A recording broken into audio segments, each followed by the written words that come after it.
Right, you've guessed it, it's time for a rhubarb crumble. This time we're going to have a mixture of fruits in the crumble.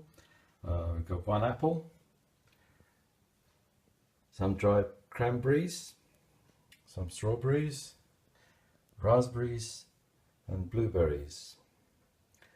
We're also going to add some freshly cut and washed rhubarb. Then we're going to put the crumble on top. Before we put the crumble on top, we're going to add a bit of honey onto the fruit, as I don't add any sugar. I also add a little bit of water to this, not much, but just a little bit.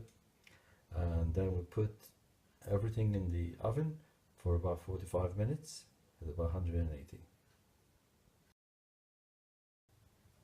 Okay, everything's mixed up now, so I'm going to add a bit of water, not much, and a bit of honey.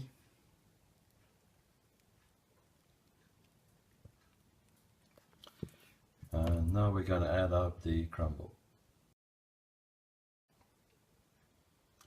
Right, the crumbles have been sprinkled on top, and so all we have to do is put it in the oven.